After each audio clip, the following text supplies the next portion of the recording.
Good to go. Well, good morning all. We're going to call this Transit Board Workshop. It's a special meeting, and if you join me for the Pledge of Allegiance, we'll get this meeting started. I pledge allegiance to the flag of the United States of America and to the republic for which it stands, one nation, under God, indivisible, with liberty and justice for all. Well, I'd like to recognize the young man in the back of the audience there. He stood up at attention with his hand over his heart, submitting the Pledge of Allegiance also. Way to go. Thanks a lot. What's your name? Can you tell him your name? Clayton. Pardon? Clayton. Clayson. Well, Clayton. Clayson.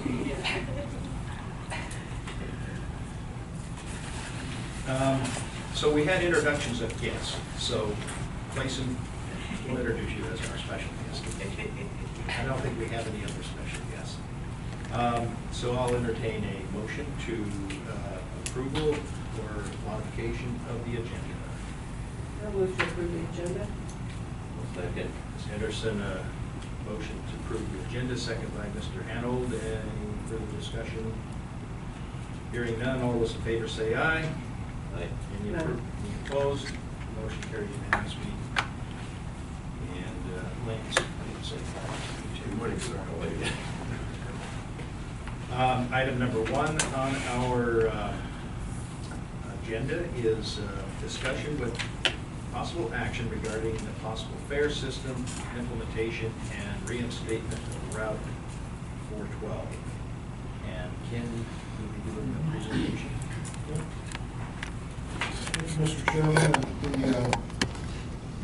the last board meeting of the Board of Directors, staff was requested to come back with more specific information relative to public hearings, public input, dates, more specifics relative to the implementation of fares for 411 and 412. And also we've refined our cost estimates for the implementation of fares. One thing that, one kind of theme through this process, and a lot of this information you've seen in presentations, but it's arranged a little differently this time around.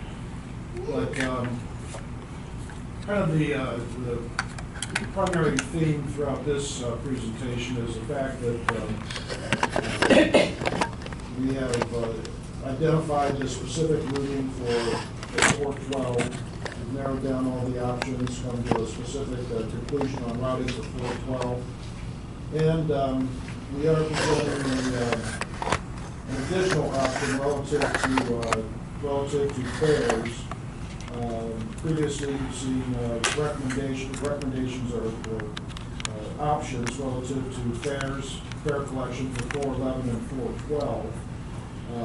This time around, we're still providing information on 411 and 412 fare implementation, but we are also adding an option which would include the implementation of 412 fares only, and not for 411. But we have details on that later in the presentation. But just wanted you to be aware that we've drilled down much more deeply into the fare issue and the 412 routing, and we have much more definitive information this time around, and also scheduled for public meetings, working with the implementation date of June 1st this year. So with that, I'll start the presentation. Again, going back, we all heard this a number of times. The state legislature appropriated to Island Transit $500,000 over a two-year period, which included July 1st, 2015 through June 30th of 2017. The appropriation legislation required passenger fares be charged on the Camano to Airport service, and that an 8% fare box recovery be met through that service. As of February 1st, 17 months remain are eligible for the remaining funding out of that 2-year state appropriation.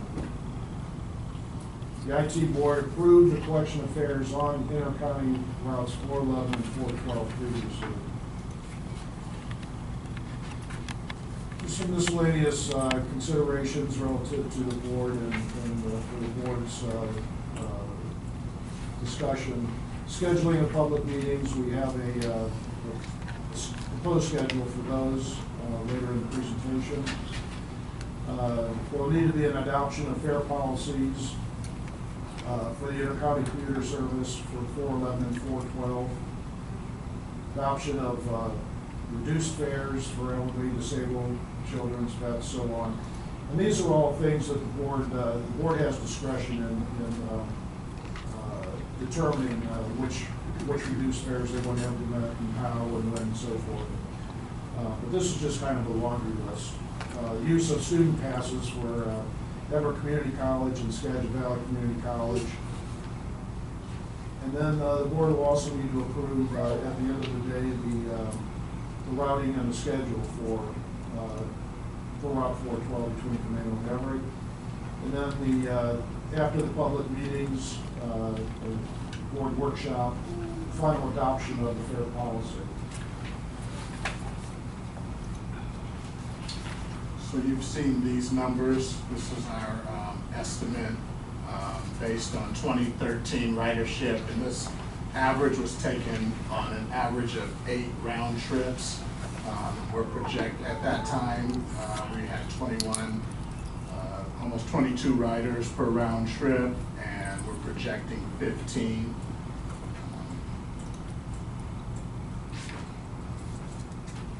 Sean, that's per round trip. That's 7 or 8 each way. Well, as a total, however you get them. Yeah. And these were the options the last time we talked, A, B, C, and D.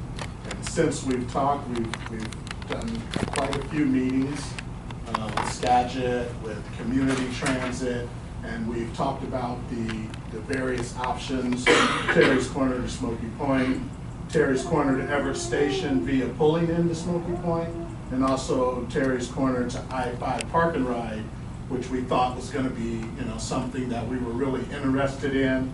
But Skagit said that they would only be able to work with us. They wouldn't be able to work with us during their commuter hours. That's what they're concerned about, is missing that train for their commuters. So it really doesn't work for our schedule, because that's not for us. That's not when the majority of the people are riding. So what it's done is it's brought us back to option A, which was the original language in the grant of Terry's Corner to Everett Station. Go ahead. So, just a quick one.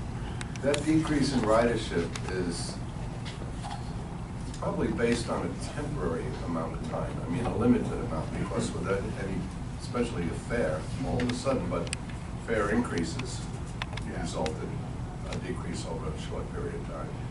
So we used 30% was a call, and then that doesn't take into consideration right now the fuel prices also. So when we talked with Skagit, they said they're experiencing a loss of ridership as well. Is it like 17% or something like that, Ken? Do you remember? Some trips up to 40% reduction. And they're attributing they're attributing it to low gas prices. So ridership is driven by economics, basically, rather than convenience. Well, in this particular area, in our more rural area, the cost of fuel and to drive the car is more of an important factor than it is, say, closer in Everett or Seattle or the east side.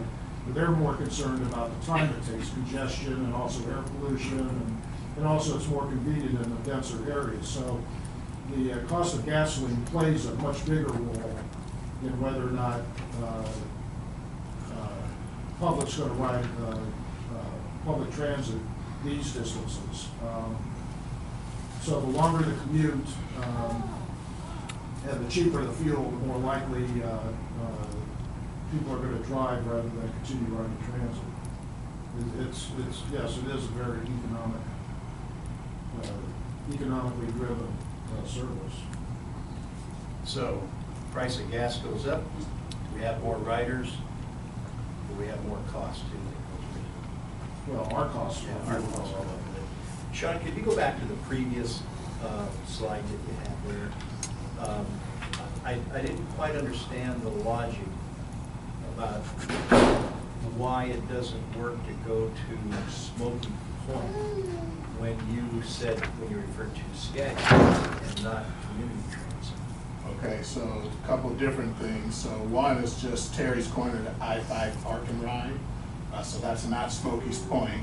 Yeah. And then the other one, as far as Smoky Point, what we found is that, what I'm to understand is that's not in the language for the appropriation, so that's something else that's added outside of what Hayes intended. And so- Originally, we were told by the state that we could serve Smoky Point with this appropriation. Our argument was, our discussion was that Terry's Corner was a meet point, a transfer point, so to speak, for our riders to have other options within Snohomish County and for going to Everett, but still was connecting people to Everett and Snohomish County just in a different format. But Skagit was told by the state last week that that was not an option, that we had to, and they told Skagit, they didn't tell us, they told Skagit that we had to provide the service directly to Everett.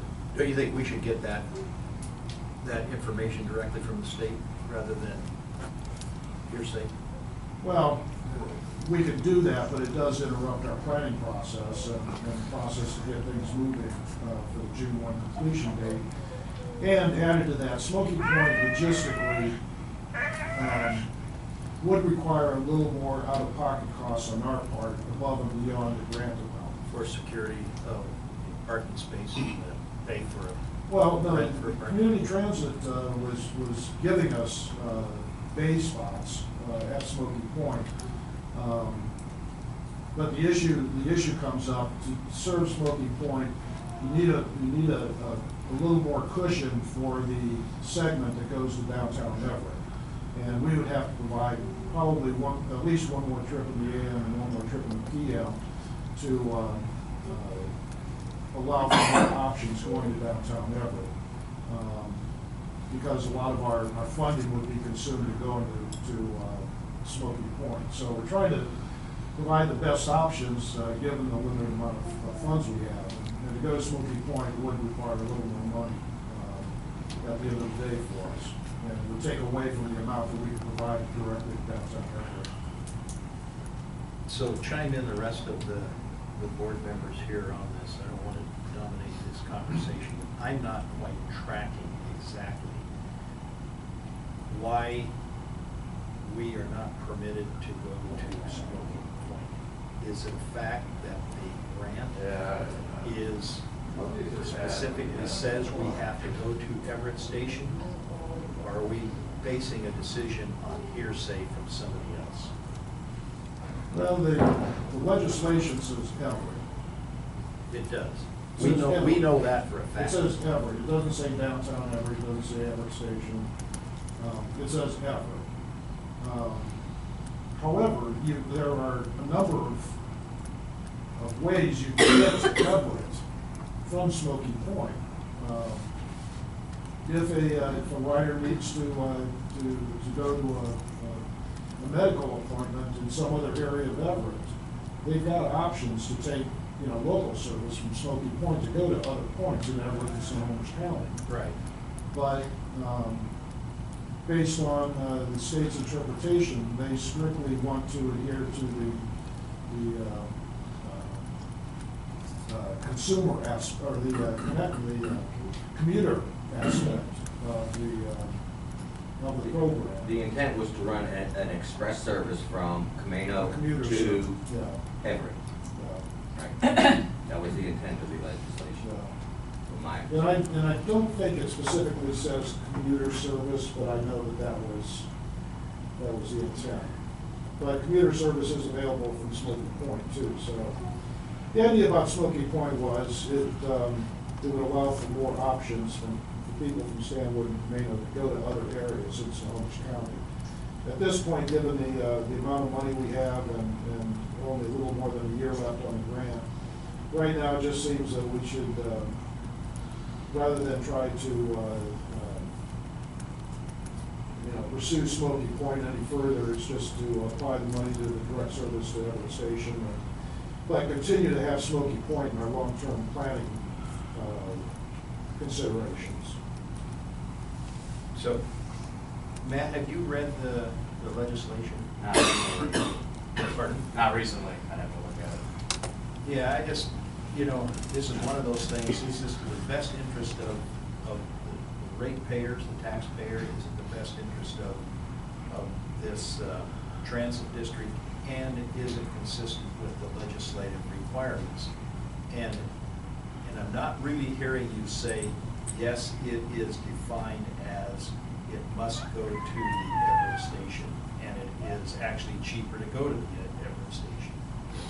That's what's missing for me right now.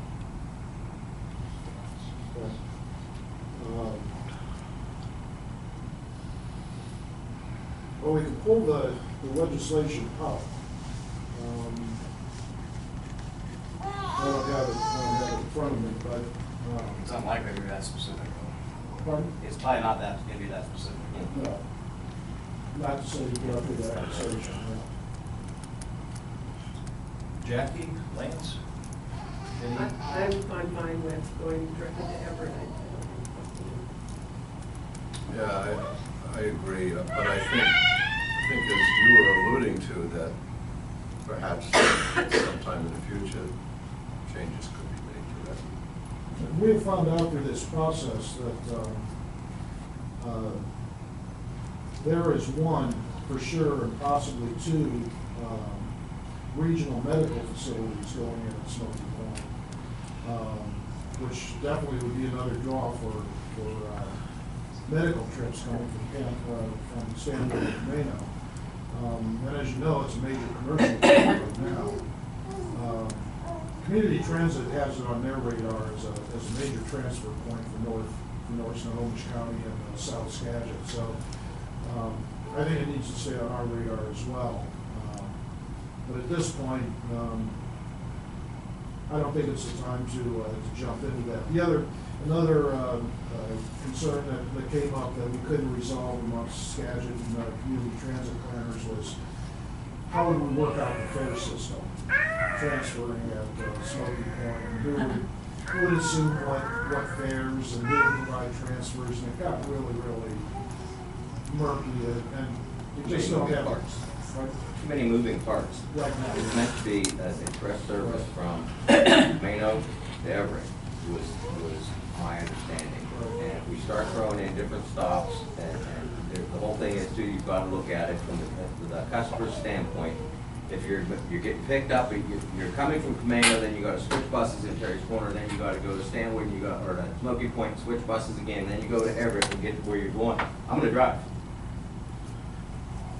Especially with low gas prices. Yeah, but we have learned a lot through this process, and certainly there's been a lot of back and forth as far as planning activity and planning thinking going into this. And I think in the future we definitely need to stay on board with community transit as far as utilizing some of their services along I-5 in the future. Well, the one thing, this would be my last comment on this, that when we started looking at our stabilization plan, part of that discussion was try to eliminate 3 transit districts passing each other on the same highway segment, same roadway segments, and that's inefficient as just about anything can be, because it's costing everybody to drive that mile. let's look at this as a stepping stone, like you said, and make the connection.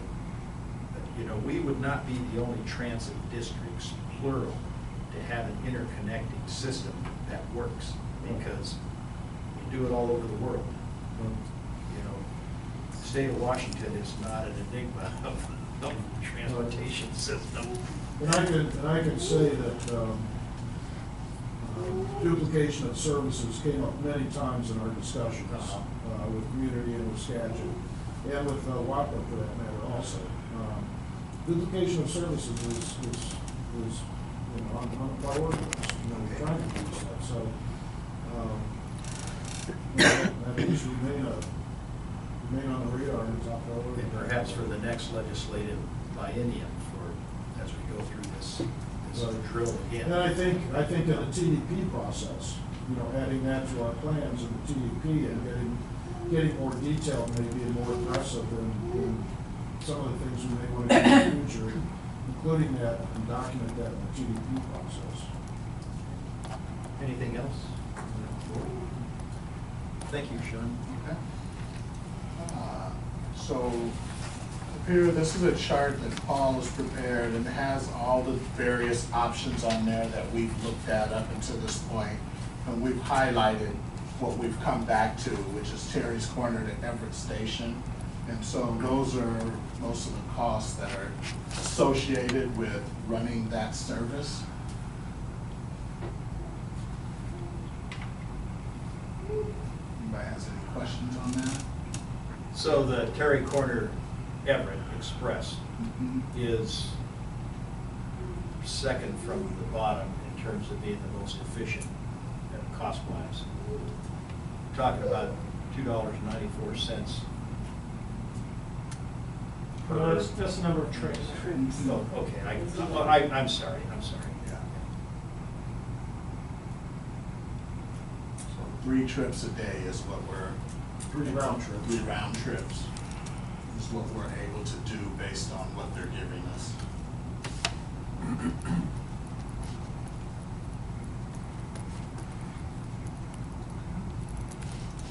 And. Can you just go back to that just a minute? Okay. Sorry about that. You know, I have these right here. I'll let you keep going. So you're saying Terry's Corner to Everett, where is the total cost to run that annually? Total cost of the first line would be $250,000 that we would receive for 1 year's service. That's what it will cost us. Well, what we're doing is we're taking the funding and then we're working backwards to figure out what we can run within that total money that we're going to get from the state for it.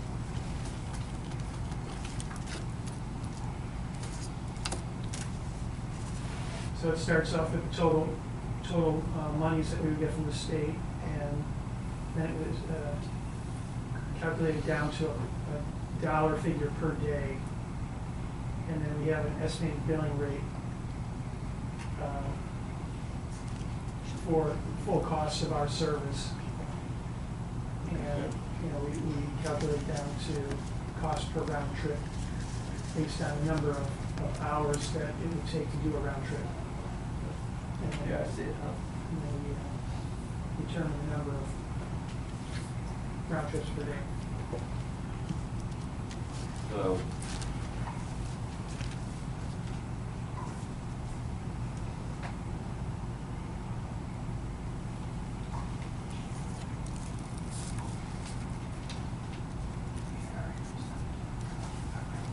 Excuse the delay well, here. my This is the question first is, time I'm we've looking seen at, these, okay, so you're saying that ridership revised due to route revision, 13,800, but you're saying fare revenue is 19,000. That doesn't, at $2 a fare, that'd be $27,000. Where's the 19,000 come from?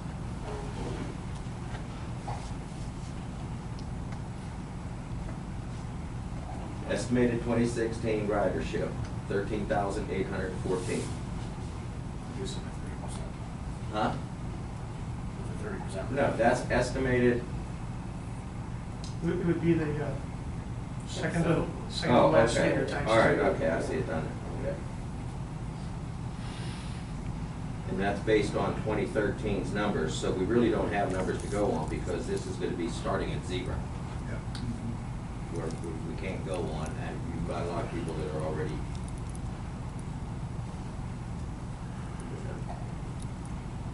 Okay, that's where we're coming up. And then, yes, that does hit the 8% right on the mark. Exactly on the mark. And we didn't plan it that way either. It happened to come out 8% with all the numbers we used. Oh, it's slightly. But if we get it back up to that ridership of 13,000, now you're at $27,000 intake, so that's another 8. That's another.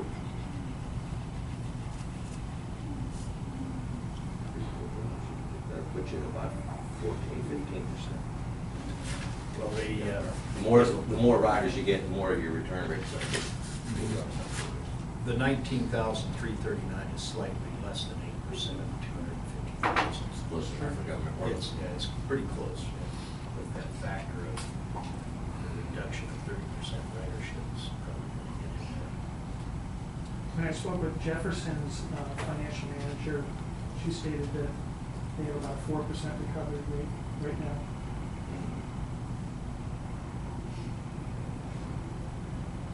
That's Jefferson. Jefferson.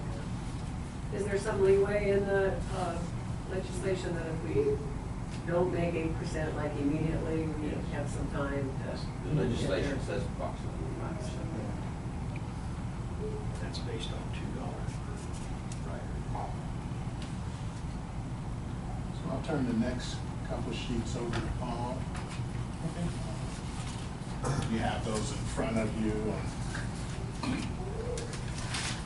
What we did is we went out and looked at the cost to implement the fare in this short time period. And so it was broken down into a couple categories: startup costs and ongoing costs. Both we would have in order to get going here by June. And this, it does say, the title on this is 411 and 412. So, and some of the subcategories, we have construction, retrofit costs, farebox equipment, security, counting, sorting, storage costs, and then on an ongoing basis, we have armored car service and internet bandwidth that we need to deal with in order to support our security. And so within each category, then we broken out as to what we would need to purchase, and we did some estimates on the costing in order to accomplish what we need to do. And then we also broke it out based on what part of the cost would go to the Whidbey side and what part would go to the Camano side. The total we came up with was about almost $65,000, and you can see it's broken out more heavily on the Camano side. One thing that we found out, in order to support video cameras, which is what the auditors want to see, we need to, of course, install video cameras and then support that with fiber optic cable, which can handle the data streams necessary to maintain, to support those cameras. And in addition, we would need to purchase a higher level of data streams package from our internet provider to support the video streams. So you can see a large portion just to install that fiber optic cable, almost $17,000, and that was a 2014 estimate that we received to do that, because when they put together the Camano facility, they were cutting costs and didn't include that as part of the building process. Yes. Well, where are these cameras going?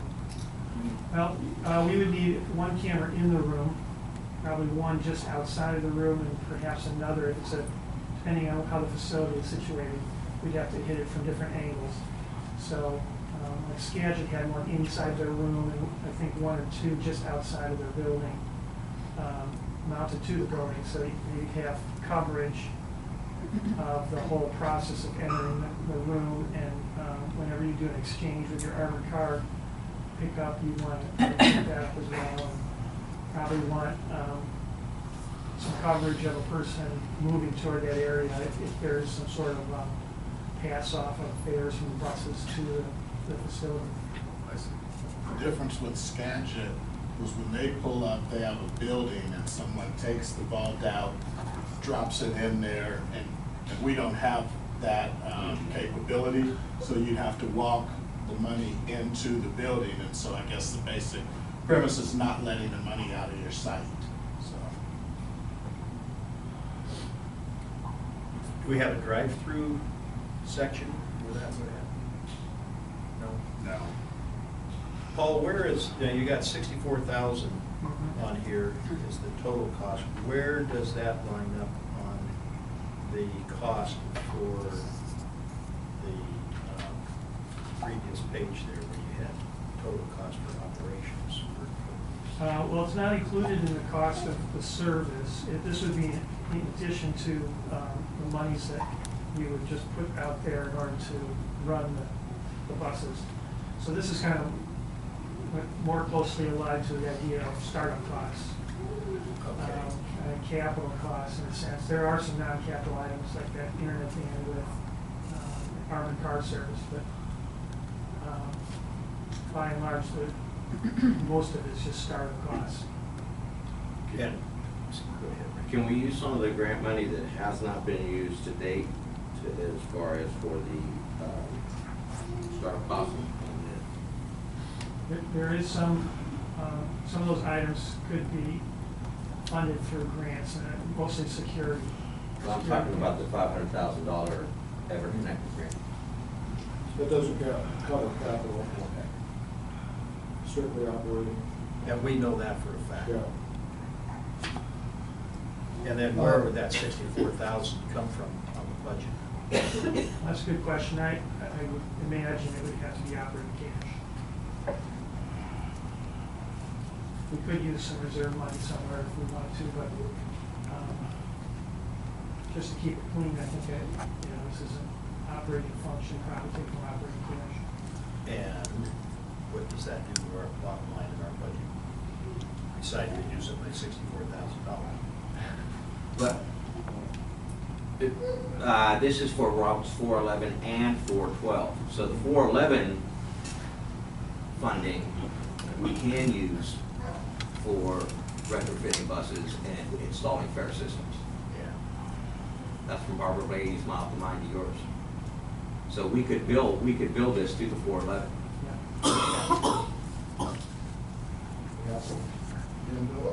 Well, I don't think it would be a capital issue. The monies that we get for 411 are operating money, comes into our budget, and in a sense, kind of funds administrative costs too. Right. So, any surplus that we might enjoy right now, we could use for those purposes without any strings, attached to grants or anything like that. And how about a interfund loan? Well, we could do that. We can just build it. Well, because if you're gonna have revenue coming off of this, you pay your interfund loan back. We want to keep that reserve. If you have the operating funds, that's probably one thing, but if we have to go to the reserve, would you want to track that? We're talking about building it to the 411. Okay, I understand that. So that's a reimburse. That's monies that are spent and then they're reimbursed. That's billed to them monthly. It's not a money that's in the bank and just waiting for us to spend it. Okay, well, let me understand. We have a fund for the 411 and 412, and there's still a budget. That budget bottom line that's going to be affected by that. Is there $64,000 in that fund? Well, I can just start off by saying, when we passed our budget, we had about 65,000 surplus in the budget, just before we even talked about anything else. That's not the reserve set aside. No, it wasn't setting any reserves. We just saved $20,000 on software. That's right. Okay. So now we got 85,000. Keep talking. Well, we just did. We budgeted 70,000, got it for 50, correct? Or just over? Well, we budgeted 70, and then what we did is we improved our service contract to save an extra $5. That was one piece of it. But I think we spent our $70,000 there. It's just we got better service and I think better equipment.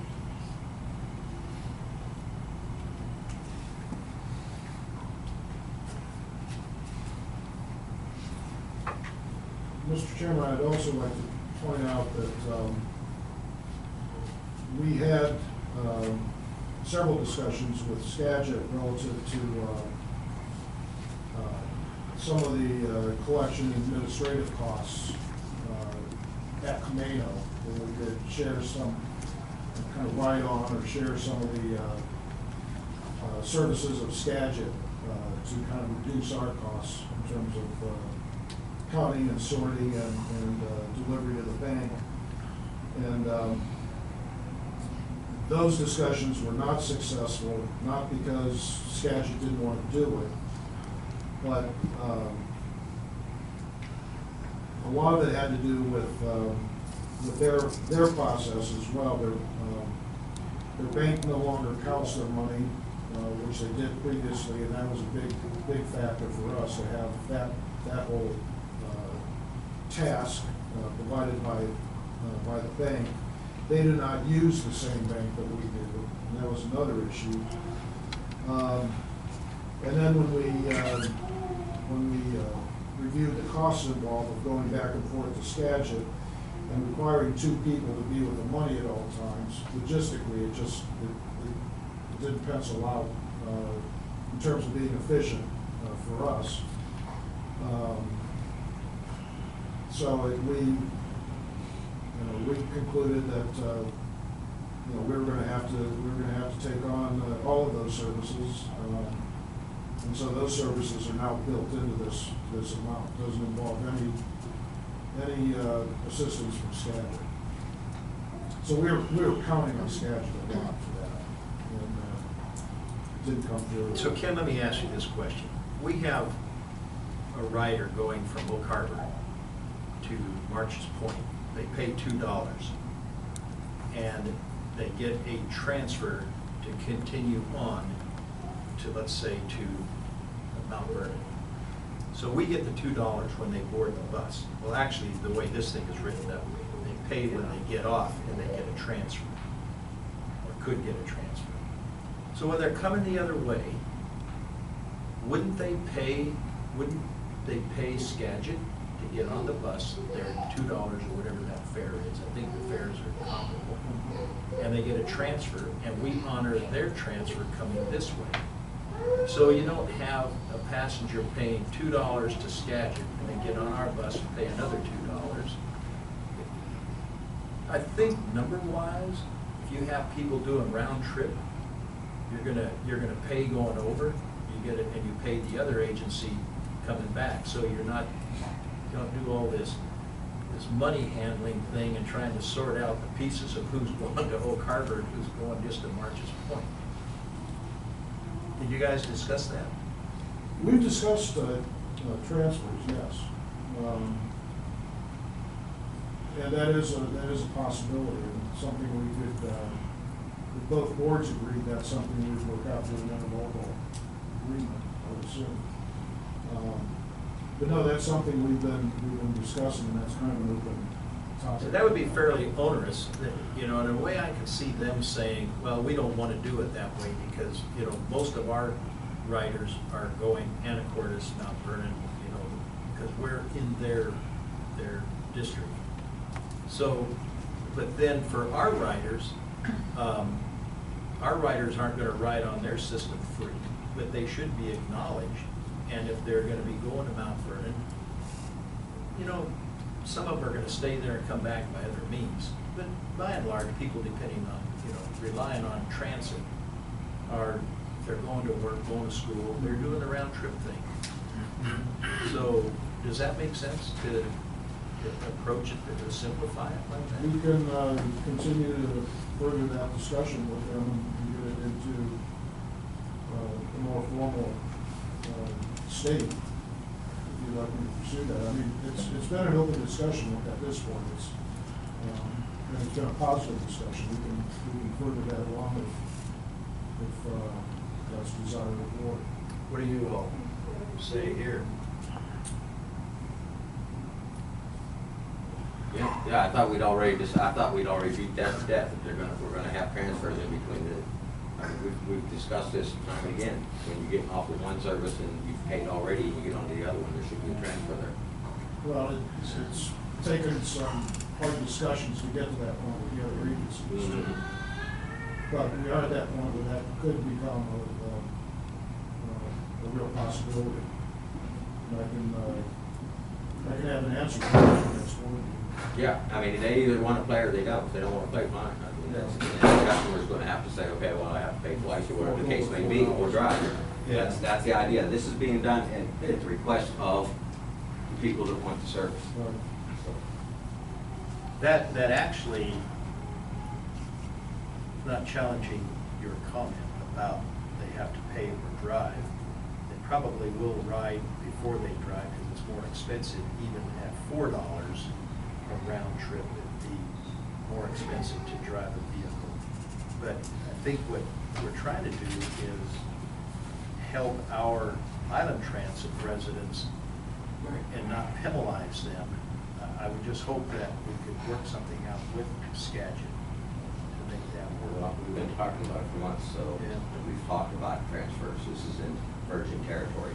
We've talked about this. So either make it happen or it's not going to happen. One of the two. They either want to play or they don't. You raise your hand there, Paul. Yeah, I just wanted to say that we started this discussion with that cost to deposit the money to the bank. And connecting up with SCAT with transfers won't eliminate that cost to our agency because the cost of we're still going to be collecting that money on Camano. We need to get it some to the bank, and we found that it's probably just as expensive and inconvenient to go through SCAT than just to do it ourselves. And so, the armored car transport fee will probably, we'll still need to pay that in order to, whether we implement transfers in that. That's transferring the funds from the station. We're not talking about transferring funds. We're talking about somebody somebody gets on in Mount Vernon, and they put the money in the box for Skagit Transit. They get off March's Point, they get a transfer to get on Island Transit, so they don't have to pay a second time.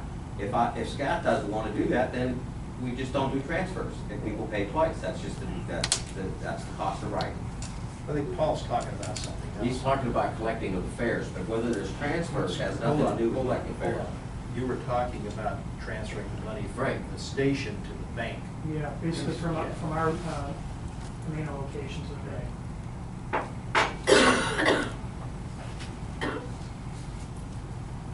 Okay, Sean. All right. Gotta move this one along. Yeah. All right, so next slide, Paul.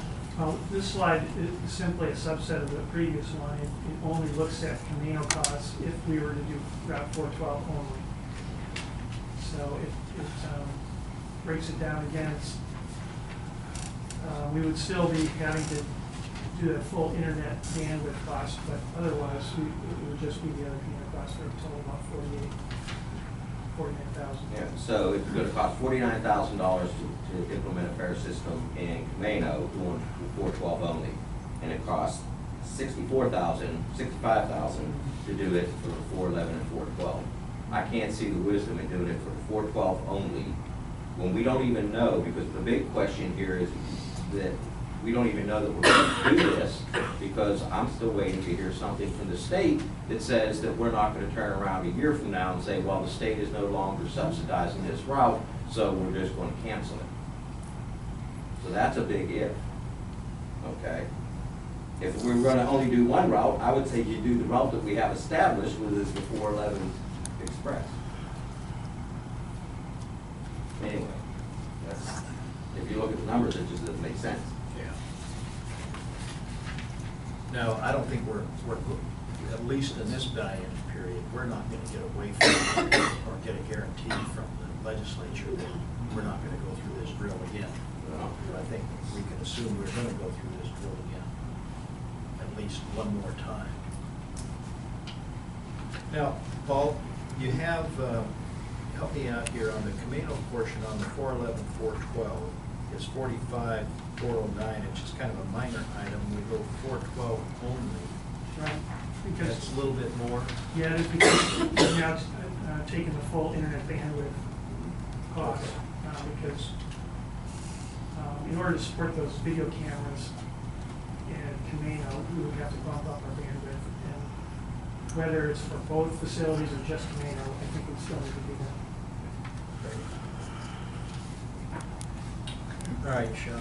And for planning purposes, we've set some meetings, and, you know, you guys can change the dates, or if you're not ready for those yet, but our issue, as far as being the staff, is we have to book those.